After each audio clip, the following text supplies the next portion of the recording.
तो कल हम 50 क्वेश्चन डिस्कस किए थे। आज हम नेक्स्ट 50 क्वेश्चन डिस्कस करेंगे ओपी इससे पीजीटी एजुकेशन का। और ये पेपर 2 एंड पेपर थर्ड दो पेपर यहाँ पर डिस्कस करेंगे। ये पेपर 2 आज कंप्लीट हो जाएगा। नेक्स्ट पेपर थर्ड 100 क्वेश्चन है, तो वो भी 2 पार्ट में हम कंप्लीट कर देंगे। और आपको अगर ओपी से पीजीटी एजुकेशन का सिलेबस चाहिए तो कमेंट में मैं शेयर कर दूँगी पीडीएफ, और इसका भी पीडीएफ में फाइल शेयर कर दूँगी। Okay, next 51 medieval universities had which of the followings characteristics. इसका आंसर होगा B, option B is correct. Offering a curriculum centre on the trivium and quadrivium. Next 52 education in medieval India was primarily conducted in madrasas and pathshala. Correct.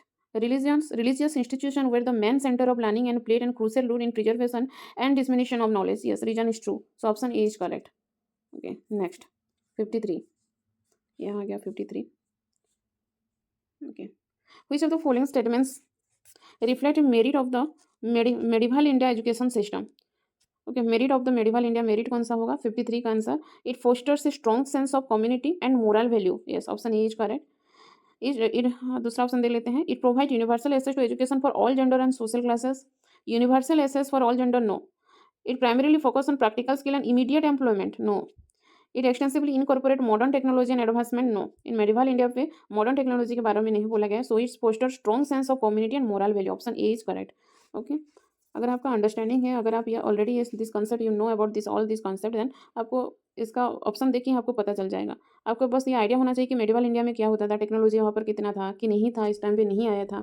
ठीक है, तो आप इसको idea करके choose करके आपको ऑप्शन देख के आप चूज कर सकते हैं इसको। ठीक है, एलिमिनेट करके। Next, presence of mind. आप जितना भी पढ़ो, आपका प्रेजेंस ऑफ माइंड, ठीक है, और एनालिटिकल पावर भी होना जरूरी है क्वेश्चन में। ये ऐसा नहीं कि आप जो पढ़े होंगे वही पढ़ेगा, नहीं। आपको एग्जाम वाले में वो इंपॉर्टेंट है, आपका एनालिटिकल पावर होना चाहिए। ठीक है, जैसे कि मेडिवल इंडिया, आप ईयर जान गए उसकी कौन कौन थी, ये जानने के अलावा आपको ऑप्शन देके वहाँ पर पता चलना। जैसे कि यहाँ पर टेक्नोलॉजी दिया, उस टाइम पर नहीं आया था। ठीक है, इमीडिएट एम्प्लॉयमेंट इज ये negative word. And universal for all gender and social classes, ये भी wrong. So moral value and community and strong sense, option A is correct. तो ऐसे आपको एलिमिनेट सिस्टम पे भी आप पता लगा सकते हैं। नेक्स्ट, मैच तो फॉलोइंग, आपको मैच करना है। ये column A and column B है। सो चार्टर एक्ट 1813, इस एक्ट के बारे में अगर आपको पता है तो ये आपके लिए बहुत ईजी हो जाएगा। ओके, सो 54 का आंसर मैं डायरेक्ट बोल दे रही हूँ आपको, option A is correct. Okay, so charter act A का आंसर होगा third. First official document acknowledge the state responsibility for education, A का थर्ड है। बी का भी मैकायुले मिनट्स 1835, बी का भी ऑप्शन है emphasise the importance of English education is Macaulay minute में बोला गया। वुड डिस्पैच, सी का फर्स्ट है। Establish and foundation for the modern university of education India and Hunter commission, D का second. Recommendation improvement in primary and secondary education specially for women. Okay, आपको यहाँ पर ये कन्फ्यूजन भी हो सकता है, जैसे कि यहाँ पर दिया है स्टेग्नेशन इन प्राइमरी, तो ये हॉटर कमीशन ने बोला है, नॉट हंटर कमीशन। ओके, तो इसमें आप कन्फ्यूज मत होना, हंटर कमीशन और hotter commission. Next 55, which of the following committee commissions proposed comprehensive education reform including universal compulsory and free and primary education, that is Surgeon Plan 1944, D option is correct. 56, इसके लिए आपको सब commission clear होना चाहिए concept. Okay, 56, one of the key objective of national policy of education 1986 was, 56 का answer होगा C, promote equity by removing disparities and providing equal educational opportunity, option C is correct. आप पहले खुद देखना फिर answer देखना मेरा, ठीक है।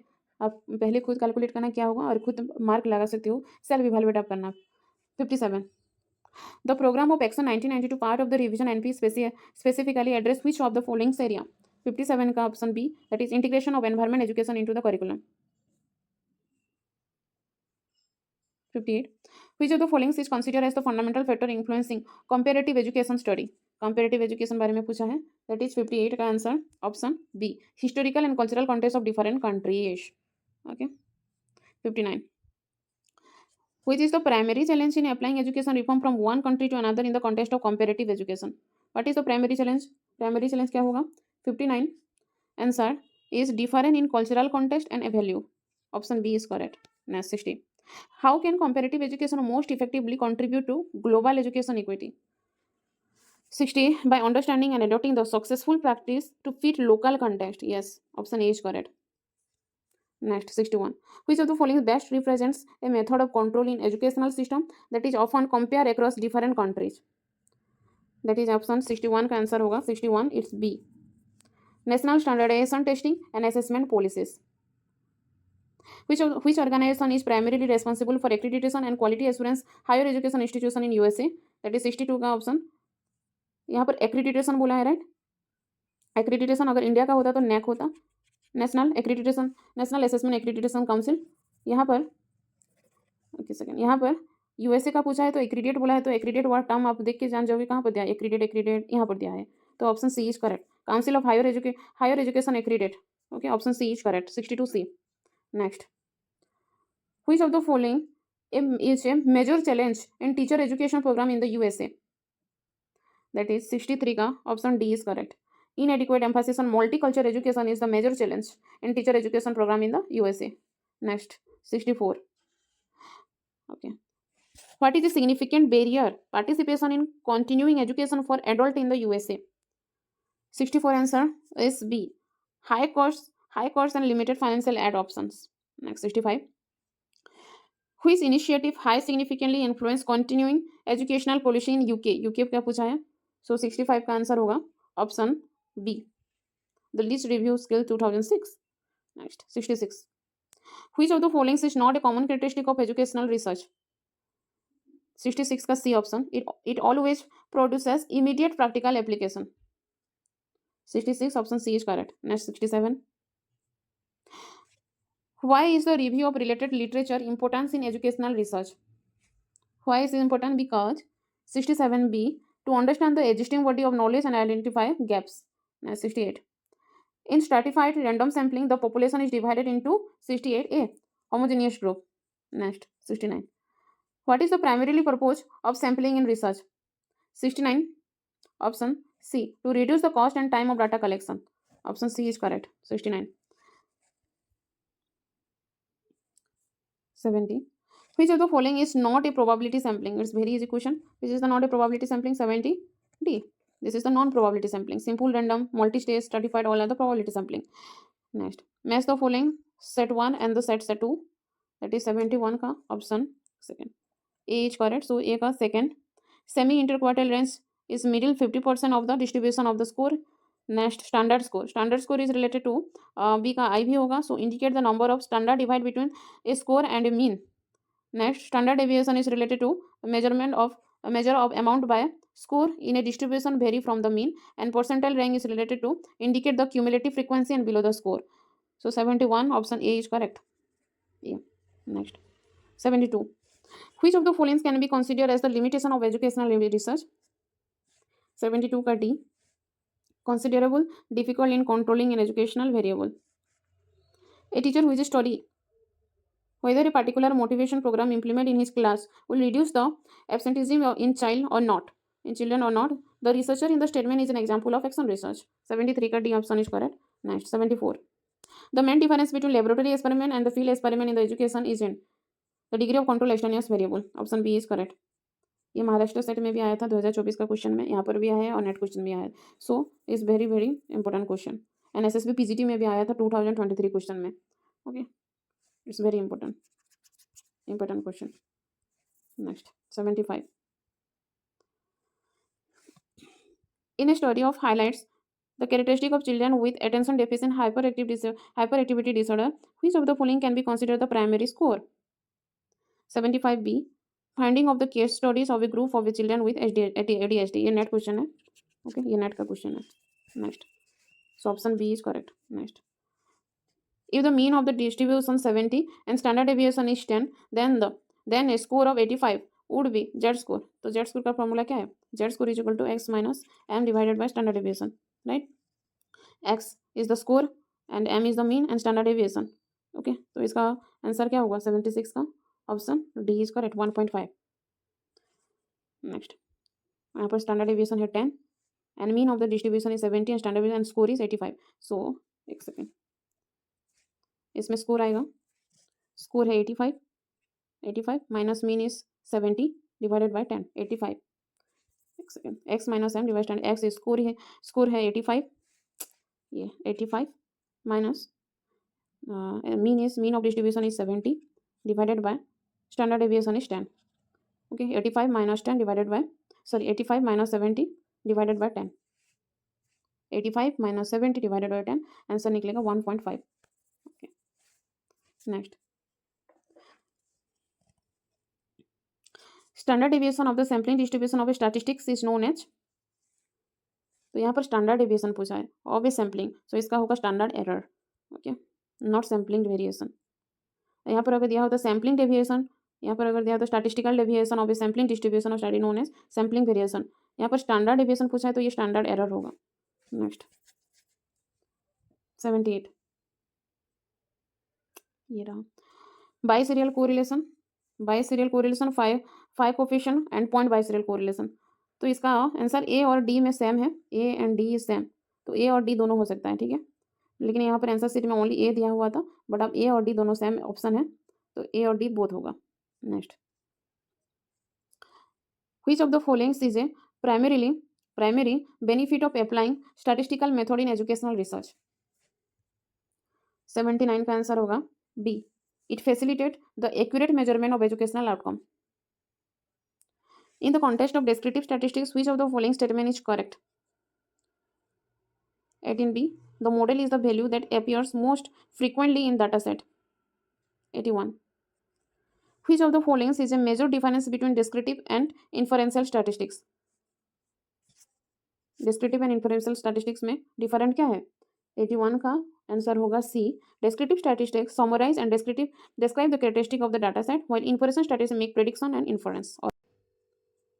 यहाँ पर पूछा है the mean of the normal distribution is 50 and the standard deviation is 5, what is the probability of that a random selected value from the distribution is between 45 and 50, okay, तो यहाँ पर फॉर एग्जांपल ये normal distribution है, तो यहाँ पर mean दिया है 50, right, and the standard deviation is 5, यहाँ पर 5 और यहाँ पर 5, स्टैंडर्ड डेविएशन इज 5 दिया है, okay, what is the probability the randomly selected value from the distribution between 45 and 55, तो फॉर एग्जाम्पल यहाँ पर 45 है, 5 एंड 50 प्लस करेंगे तो यहाँ पर हो गया 55, 5 यहाँ पर माइनस होगा और यहाँ पर प्लस होगा, राइट, तो यहाँ पर व्हाट इज द डिस्ट्रीब्यूशन, तो इस यहाँ से यहाँ तक कितना है 68.26, तो इसका आंसर होगा 68.26, राइट, इट्स वेरी इजी, बस थोड़ा दिमाग लगाना पड़ेगा, समझ में आया ना। फॉर एग्जांपल ये हो गया नॉर्मल डिस्ट्रीब्यूशन 50, तो यहाँ इस साइड है प्लस, इस साइड होगा माइनस, तो यहाँ पर क्या बोला है स्टैंडर्ड डेविएशन 5 दिया है, तो यहाँ पर 5 और यहाँ पर -5, and distribution is between 45 and 55 बोला है, तो यहाँ पर -45 आएगा, माइनस करेंगे 50 से 5 माइनस करेंगे तो -45, एंड ये इस साइड 50 प्लस 5 करेंगे तो यहाँ पर आएगा 45, तो यहाँ से यहाँ तक लेकर कितना है 68.26, फिर यहाँ से इतना कितना है 94 पॉइंट समथिंग, एंड फिर यहाँ से 99 point something, okay 99.75 I think, okay, तो इसका आंसर होगा 68.26। Next, which of the following statement is not true about the normal probability curve? Normal probability curve में कौन सा ट्रू नहीं है पूछा है, ओके, सो 83 का the mean of the mean median and mode all are equal, absolutely correct, तो ये ट्रू नहीं है, ये करेक्ट है। The total area under the curve is yes, the curve is appropriate horizontal axis but never touch its, yes, this is called asymptotism, so option D is correct होगा, जो कि है the standard deviation determine the location of the mean, option D is incorrect option, यानी कि ये correct answer है।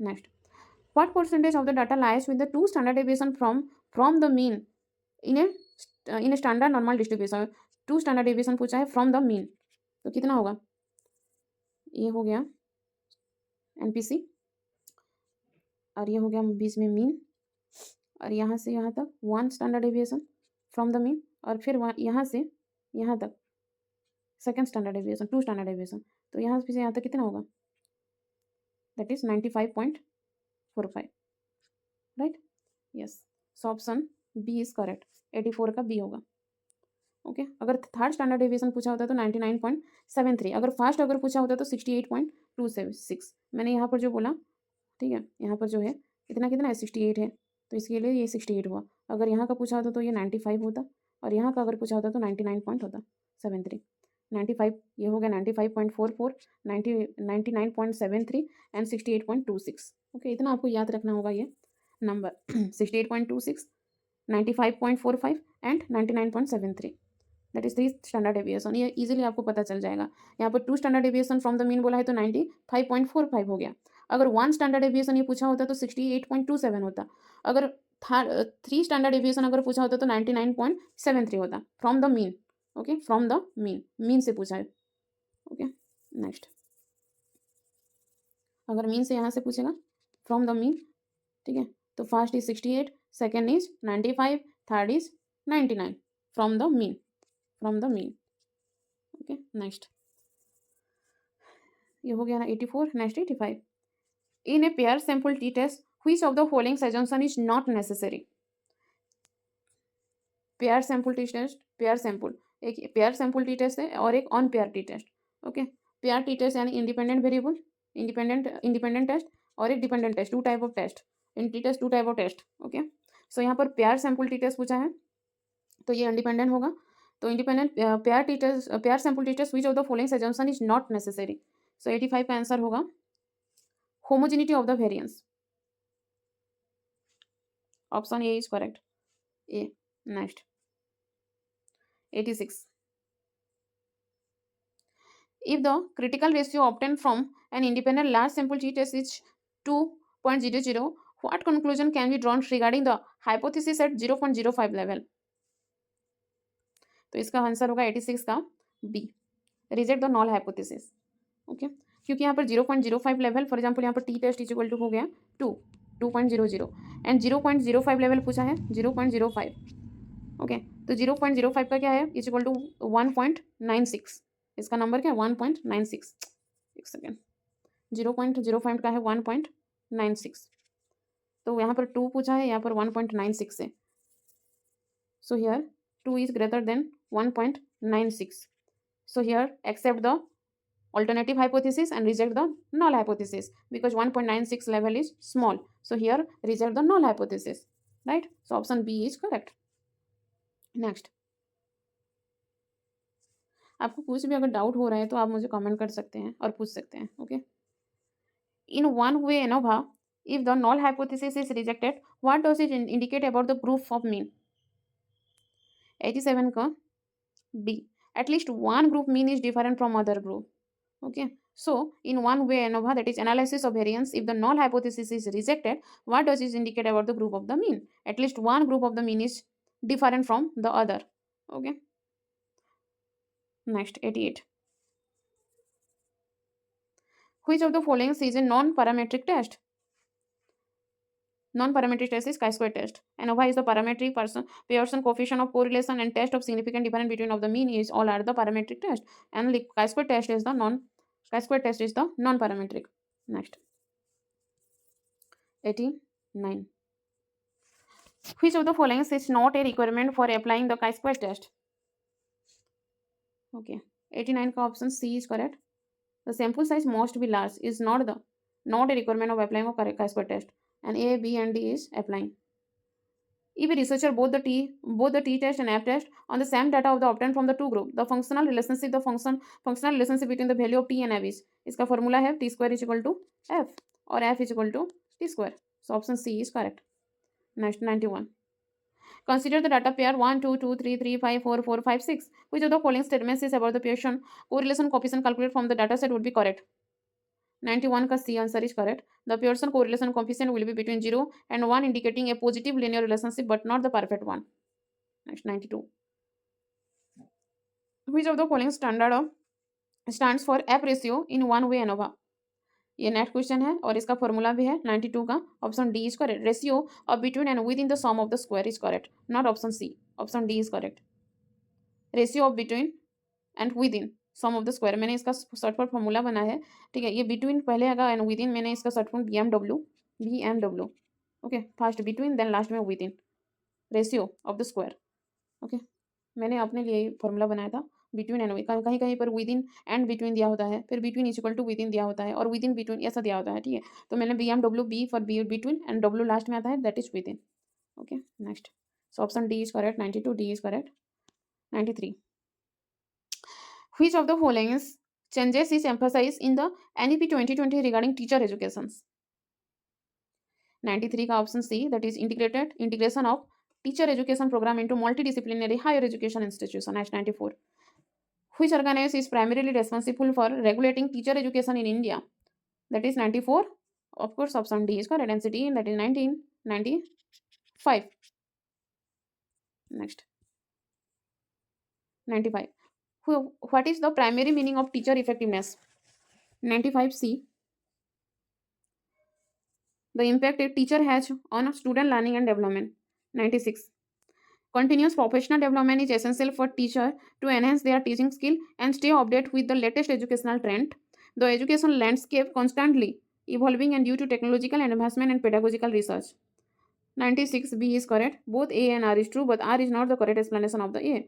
97. As per the code of professional ethics for teacher, a teacher is expected to respect the diverse background and individuality of each student. Next, 98. Which of the following is primarily function of DIET, that is District Institutions of Education and Training? 98B. Providing pre-service and in-service training to primary school teacher. Which of the following is best described as primary function of NCERT in the Indian education system? 99D is correct. Conducting research and developing educational resource. 100 question. Last question. Which of the following is the key challenges specific to online learning environment that teacher often face? 100B. Difficulty in maintaining student engagement. Option B is correct. Okay, ये हो गया 100 complete. और इसमें आपको कोई भी question में अगर एक्सप्लेनेशन चाहिए, ठीक है, कोई भी डाउट है तो आप मुझे पूछ सकते हैं, क्योंकि ये different question and different concept है। अगर मैं सब क्वेश्चन का अगर डिस्कस करके एक्सप्लेनेशन दूँ तो बहुत टाइम हो जाएगा, बहुत लंबा वीडियो हो जाएगा, ठीक है। तो आपको कोई भी कॉन्सेप्ट अगर क्लियर नहीं है इसमें तो आप मुझे कमेंट कर सकते हैं, मैं उसके लिए नेक्स्ट क्लास में वो डिस्कस करके मैं आपको आपका डाउट क्लियर कर सकती हूँ, ठीक है। ओके, तो नेक्स्ट हम OPSC PGT का थर्ड क्वेश्चन करेंगे। ओके, पेपर थर्ड क्वेश्चन करेंगे जो कि 100 क्वेश्चन है। Okay, thank you for watching.